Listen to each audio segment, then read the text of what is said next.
perintah, tidak ada paksaan oleh pihak polsek ataupun orang tua korban ke pihak tersangka.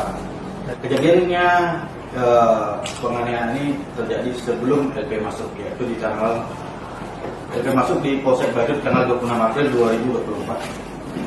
Kami melakukan serangkaian penyelidikan selama bulan April sampai dengan Juli, kurang waktu 3 bulan proses penyelidikan. Di dalam 3 bulan ini semua upaya sudah dijelaskan oleh Pak Kapolres terkait mediasi. 3 tahapan dalam mediasi dalam proses penyelidikan sudah dilalui dengan hasil kita dengar bersama bahwa tidak ada kesepakatan. Selama 3 bulan proses penyelidikan, di tanggal 3 Juni 2024 ditingkatkan status dari lidik ke sidik berdasarkan gelar perkara tingkat Polres sesuai dengan 118 Kuhap 2 alat bukti tercukupi, yakni yang pertama keterangan saksi. Saksi yang kami terima ataupun kami BAP pada saat proses penyelidikan ada 7 termasuk terlapor, dan hasil visum jelas dikeluarkan oleh pihak Puskesmas Palangga berdasarkan hasil surat yang kami dapat sah dikeluarkan oleh yang memiliki kompetensi. Visum tertanggal 26 April 2024 dengan kesimpulan bahwa berdasarkan temuan yang didapat dari hasil pemeriksaan atas korban tersebut, maka saya simpulkan bahwa korban laki-laki, yakni korban Muhammad Desar Dalfa Wibowo alias Dalfa, datang ke puskesmas umur 7 tahun 4 bulan, kesan gizi cukup, didapatkan luka akibat kekerasan tumpul berupa luka memar disertai lecet 1 garis lurus pada daerah paha kanan dan kiri bagian belakang. Akibat tersebut tidak menimbulkan penyakit terhalang. Artinya kesimpulan dari visum bahwa ditemukannya luka lecet memar 1 garis lurus di paha belakang kanan kiri.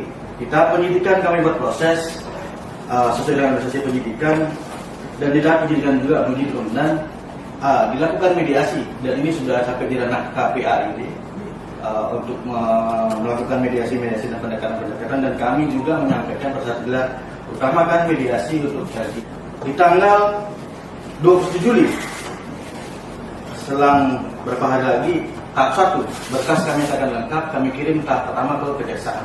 Terhitung tanggal 27 Juli 2024 tahap 1 oleh Polsek bukti ke kejaksaan. Di tanggal 12 Agustus sebelum 14 hari dinyatakan P19 dalam ini ada kekurangan yang harus dipenuhi.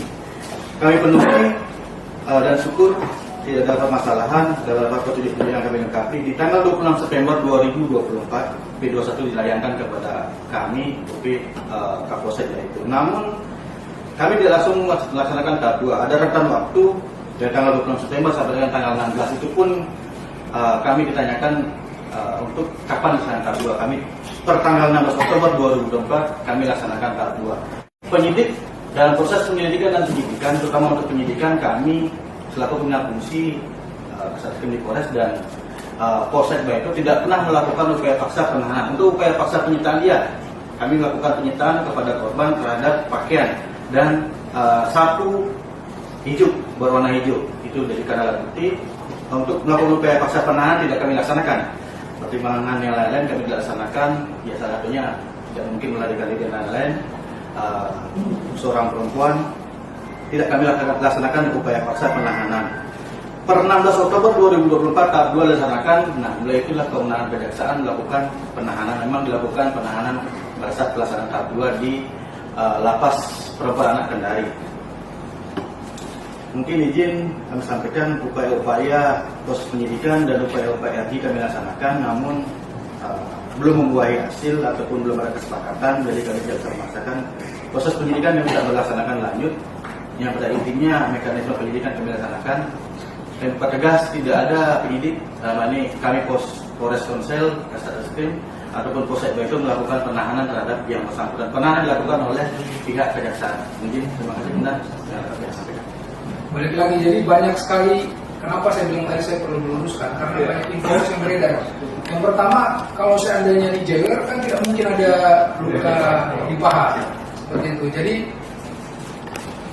hoax yang kedua yang diberitakan ketika itu sudah ada bukti luka yang disampaikan bahwasannya yang suka memukul itu adalah ibunya korban. Nah, jadi saya minta dari bantuan, maksudnya disinilah peran dari teman-teman wartawan untuk kembali lagi asas kita dalam mengerjakan cover site dari pihak kepolisian dalam hal ini Polres. Kepolisian menyampaikan untuk proses penyidikan sudah dilakukan dengan baik, dan proses-proses mediasi itu melibatkan banyak pihak. Tadi sudah saya sebutkan, ada dari kepala sekolah, kemudian dari kepala desa, bahkan dari dinas sosial, dari KPA ya, dari atau PPA ya, kemudian dari jadi itulah rekan-rekan. Kalau banyak tadi sudah oke yang masalah 50 juta, kemudian dijewer, kemudian penahanan, semua sudah clear ya rekan-rekan ya. Tidak ada penahanan, kemudian 50 juta itu tidak ada sama sekali. Selanjutnya dijewer itu kan ada bukti visum, ada foto-foto juga tadi. Malah itu pertama kali di ini tuh masih melepuh dia pada hari Jumat itu. Yang pertama, dalam BAP itu pelaku tidak pernah mengaku. Justru itulah yang menjadi dasar kepada orang tua korban untuk menempuh jalur hukum. Dan itu tidak tiba-tiba, rekan-rekan, tadi kita sudah sampaikan, tidak ada yang tiba-tiba. Kalau dari narasi-narasi yang beredar kan tiba-tiba, semuanya tiba-tiba. Padahal kasus ini kan dari April sampai sekarang itu kurang lebih 6 bulan ya, 5 bulan. Dan dalam 5 bulan itu sudah banyak proses mediasi-mediasi yang dilakukan, baik dan melibatkan banyak pihak, baik dari pelaku sendiri, kemudian orang tua korban, kemudian ada suami pelaku juga, kepala desa, kepala sekolah, seperti itu.